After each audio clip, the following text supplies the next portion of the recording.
Hi friends, and welcome back to my channel. In today's video, I'm going to be giving you guys all the details of my labor and delivery with baby number 2. If you haven't checked out my labor and delivery story with my first child, which is my son, he's 2 years old, he's almost 3 at the end of August, then be sure to check out that video and then come back to this one. So for those of you who don't know, I'll just kind of give you a little bit of insight. The labor and delivery with my son was a vaginal induction turn C-section just because of his size. Baby number 2, I was planning on a VBAC. I was all pro VBAC, but then just upon, experiencing the pregnancy and reading up and talking to the doctors about the pros and cons of the VBAC, my spouse and I decided that a planned C-section would be like the better option. But I'm all for VBACs. I'm all for vaginal deliveries and all of that. And I will get more into that later on down the road. So I knew coming into my second pregnancy fairly early that I would be having like a repeat C-section, which I was actually okay with. My C-section with my son, my first child, went exceptionally well. So in my mind, I was just like, it's cool. Like healthy baby, healthy mom. That's what we pray for, right? So pretty much I conceived baby number 2, May of 2023. And beautiful experience. I knew literally maybe 2 to 3 weeks in, because I'm very in tune with my body, I knew already that I was pregnant. So I'm not going to do like a full-blown rundown, but this is just kind of like the basic things. So we immediately went to the doctor, scheduled an appointment. I missed my period, of course, and I was already making appointments before I missed my period because I already knew. I knew the feelings, I knew the achiness, I knew the nausea vibes. I started having like tingling feelings in the boob area, just all like the textbook pregnancy, all the symptoms mostly that go by that. I was having those. And it was very similar in the beginning to the pregnancy number 1 with my son, except more intense, which I'll get into in a little bit. So we went, and I will have a separate video on like infertility. I don't want to go too deep into it, but I have experienced infertility. Infertility for me was more experienced with pregnancy loss very early, as opposed to not conceiving at all. Because infertility has multiple sides, right? It has a side of having a hard time conceiving, brings on infertility, or conceiving but having early pregnancy loss. So I did experience a few early pregnancy loss experiences, and so I was always very keen on, if I was and if I am pregnant, I need to hurry up and get to the doctor for progesterone, which was my actual issue as far as the early pregnancy losses. I actually have my kiddos on camera here. So I'm watching both of them sleep. It's nap time for them. So I was like, let me go ahead and film this video. So if you guys see me kind of like glancing down like that really fast, that's what I'm doing. I'm looking at them, making sure everyone is in their places. Yeah, so fast forward, I was on progesterone fairly early. So if you guys want a video on that, leave a comment down below, and I can dig a little bit deeper into it. But yes, I was put on progesterone with my baby number 1 as well as baby number 2. And basically right after you ovulate, you start taking the progesterone either as a suppository, or you can take it orally, or I think also some women take it with shots.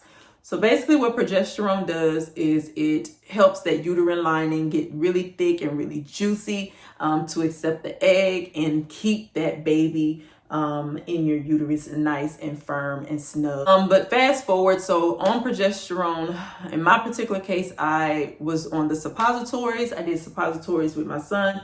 I did suppositories with my daughter as well. And everything goes great with that both times around. So I did that from post-ovulation all the way up until 18 weeks. They told me I could have came off of it at 12 weeks, but I wanted to stick to it. I didn't want to take no chances, so I kept doing the suppositories all the way until 18 weeks. Differences between baby number 1, baby number 2, pregnancy wise. With my son, I had no nausea, no vomiting, no dry heaving. I can count on one hand how many times I felt queasy with my son. But with my daughter, which is pregnancy number 2, y'all, I'm talking about breakouts left and right. Nausea, vomiting, dry heaving, waking up, just like literally it's nothing to vomit when you first get up in the morning. Literally, you've been fasting through the night, and I would literally go to the restroom. I'm like, I feel like I want to vomit. Like, it was so weird because the first pregnancy, I kind of boast about how, oh my God, I feel so good. Like, I was hungry. I was just eating everything. That was the only symptom. First pregnancy was just wanting to eat everything. Baby number 2, baby, yes. She brought on those symptoms, but it was all worth it in the end. So yes, planned C-section. Fast forward to post progesterone after 18 weeks. Baby's going good, having all the ultrasounds and everything. Then once you start getting to where their appointments is every week and they want to start checking you, I was just like, wait, pump the brakes. If anyone ever been checked, my ladies, you know, when you get checked, like, that stuff is serious. It's serious when they check you. Like, basically when they check you to see how far you have dilated. I think that's from like 34, 35 weeks and up until your 40-week mark. They check you to see if you dilated, especially for women who are planning on having a vaginal delivery. I had a very amazing doctor, and she was basically like, if you don't feel no changes, sis, I'm not gonna bother you down there. Like, you're having a C-section, I'm not gonna start messing with things down there. Like, let's just leave that be. And with my son, I only dilated up to 2 centimeters, and that was like close to like 40 weeks. So with my daughter, I was just like, I don't feel anything. I'm not having any pressure or any cramping down there. And I know you can be fully dilated and not even know it. Like, not fully dilated, but I know that you can dilate and not really have like crazy symptoms. But I know my body, and I was just like, ma'am, I know for sure. Every week I would go in and she would be like, do you feel anything? Do you feel any difference? I'm like, no. So she would just check, like, of course you're still doing like the measurements of the belly and the heartbeat and all of that, and everything was a-okay. So fast forward to like 37 weeks, I had to go in for blood work for the C-section surgery. They want to make sure that your body is in tip-top shape. So they do like a panel of like surgery blood work, like your red blood cells and like your blood count and your hemoglobin and like blood pressure, of course, heart rate, everything, which as they should, because it's a planned surgery. So they want to make sure that everything is perfect and ready to go.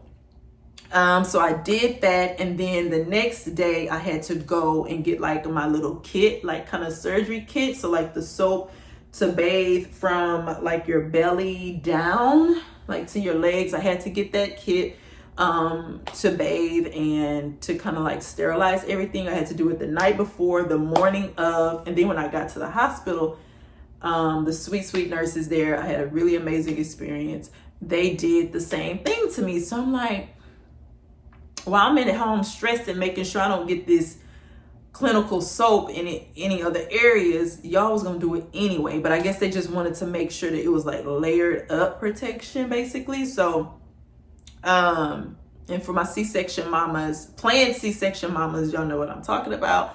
You bathe in the soap, and then of course you take out all your jewelry. You can't have anything metal, no earrings, no nothing. So I went kind of like bare. My emotions during this pregnancy was a little bit stronger because I kind of knew what to expect.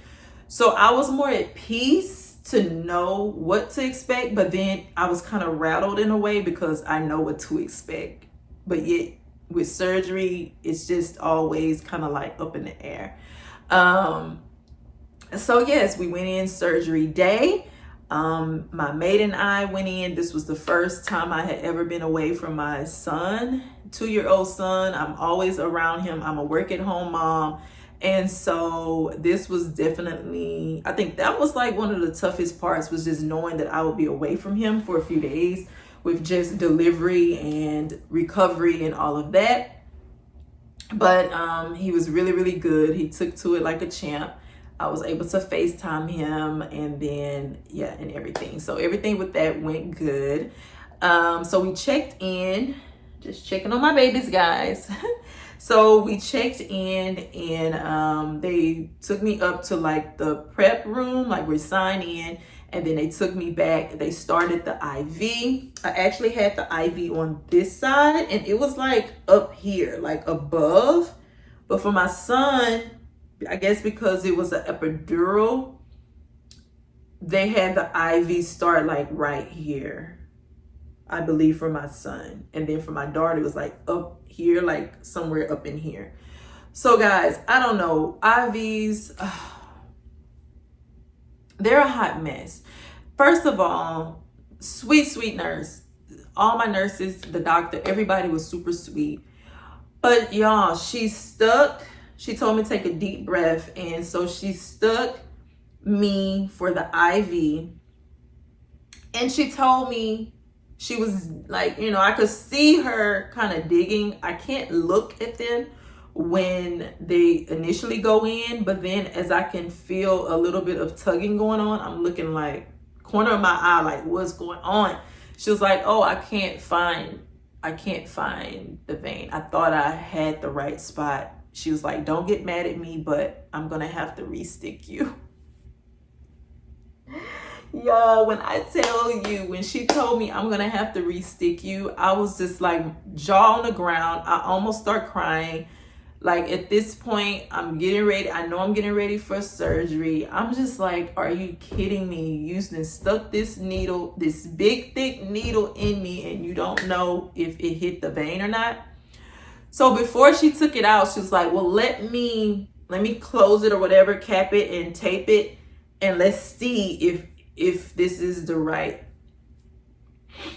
It wasn't right. It wasn't right. I knew it wasn't right. I was just like, it's not right. It's not right. So she took it out, went to find like this vein machine to find where the vein was, which the machine is dope.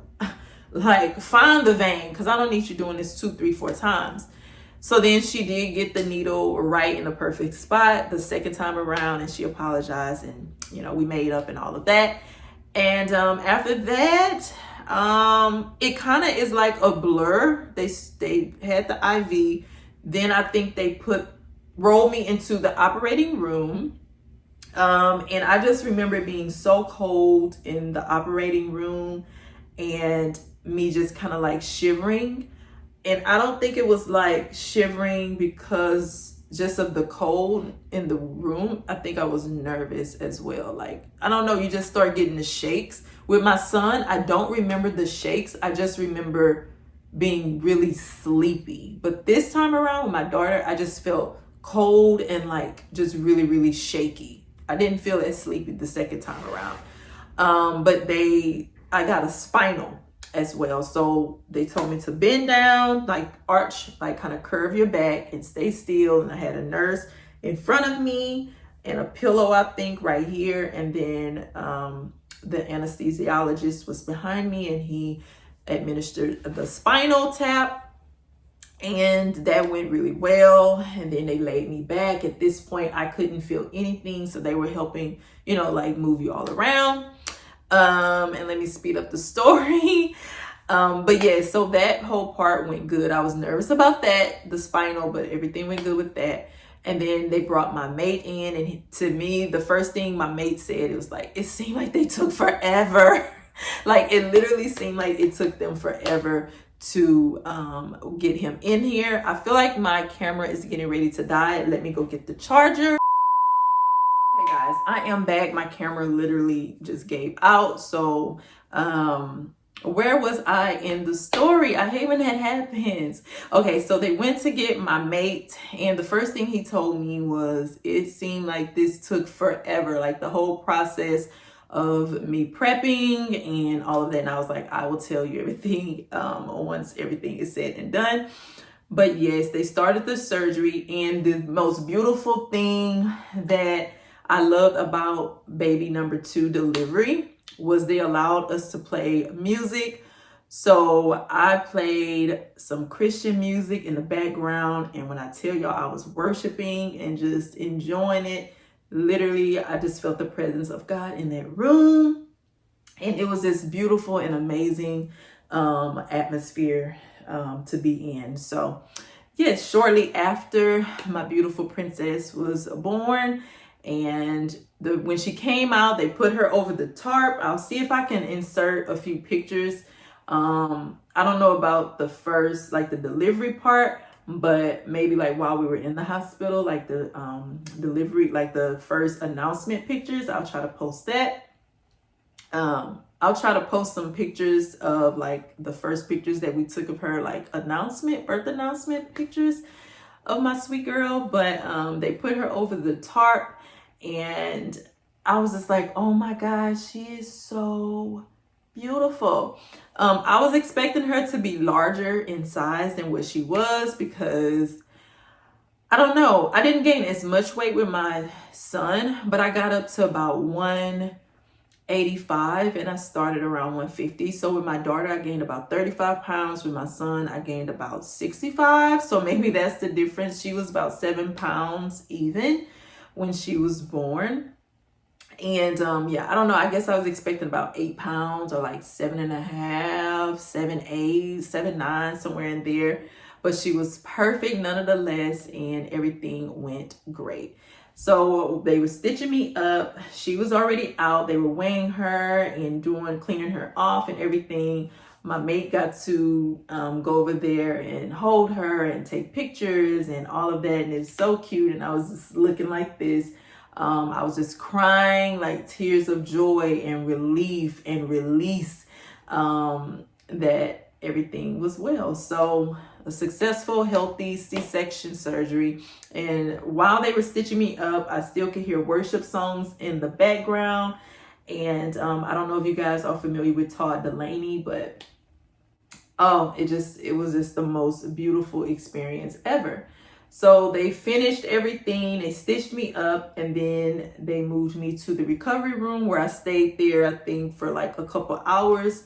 They want to make sure your blood pressure and everything is normal and healthy, and your heart rate, and that you're recovering good. And they're pushing on your stomach to get all of the blood clots, get everything, make sure that your blood is flowing free and not like, too much clots. They don't want any clots in you, so they're making sure that everything is like being expelled, all the blood and everything. So everything went great. After the recovery room for a couple hours, I did vomit in the recovery room, because literally, like, you're laying on your back.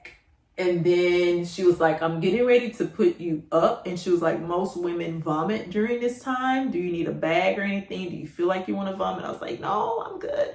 So she slowly started to raise me up. And when I got halfway, I was like, I need something. I'm about to throw up. And so, yeah, so I did vomit after, like in the recovery room, but only once. And after that, that was it for that. I went back to my room.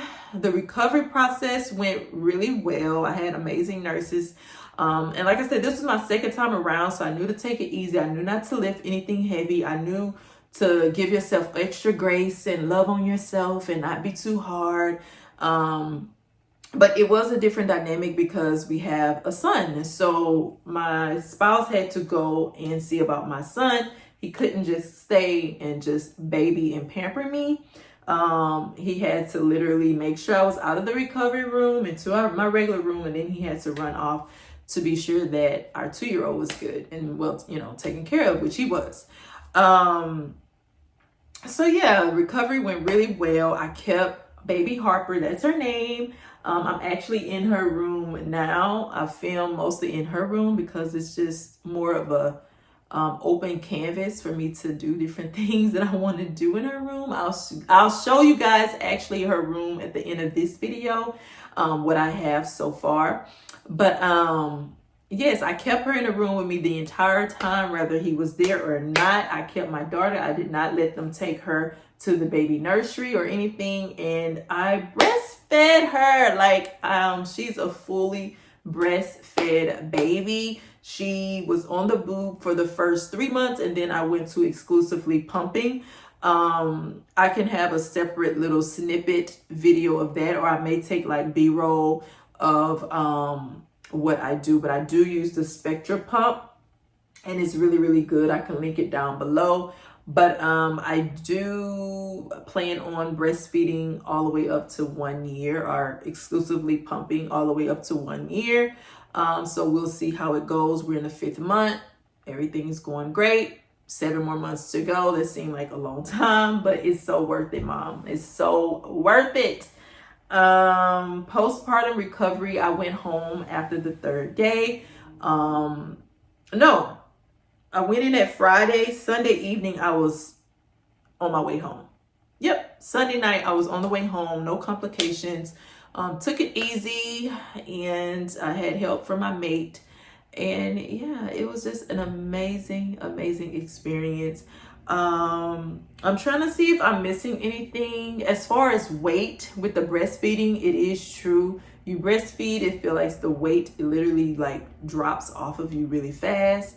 So that's something else to keep in mind. What else? My skin cleared up. I do have more of like that flab going on, but it's fine. Like, it's fine. I mean, 2 lives was birthed out of me. So, I mean, it's a blessing. Like, it's all good. I can exercise, I can work out, I can walk, I can jog. So it's okay. It's going to eventually go down, but I do have that mommy pudge, but I'm working on it. So yes, I will stand up and stand back so you guys can see the postpartum body. Right now I am, like I said, 5 months postpartum, so 20 weeks postpartum. Is that 20 weeks? Yeah, 20 weeks postpartum. And I'm around 150, 5'4" is my height. So I'm gonna stand up and show you guys what I am looking like postpartum. And I'm also gonna post a picture of while I was pregnant so that you guys can see pregnancy photo, insert pregnancy photo. And let me show you guys what I look like right now. So this is with no type of belly bands or anything. This is what I am looking like right now. And like I said, this is the 5th month postpartum, and I feel like I look dang on good. Okay, I feel like I look good. To God be the glory. And yeah, we're just working on getting better and better as each week, as each day go by.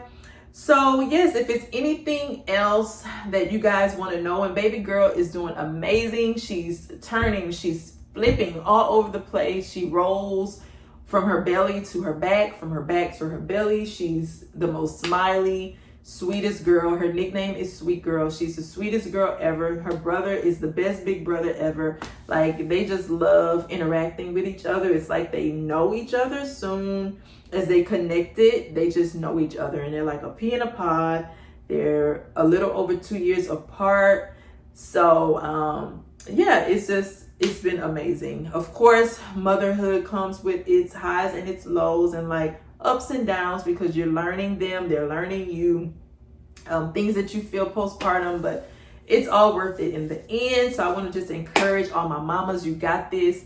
Don't give up. Like, even with dropping the weight or whatever, like, give yourself grace, give yourself extra love on yourself. Do massages, go get your nails and feet done, look good. Like, take care of yourself, because if you're not taking care of yourself, how are you going to be there to take care of your beautiful babies? So I don't know who that was for, but show yourself some grace.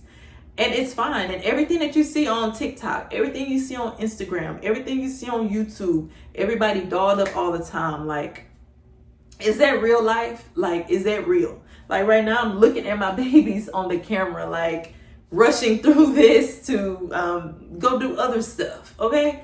So I hope I encouraged somebody, and hope my story wasn't too long. But yeah, until my next video, thank you guys so much for watching. Subscribe if you haven't already, or if you feel led to subscribe, go ahead and subscribe to the family. And I will see you guys in my next video.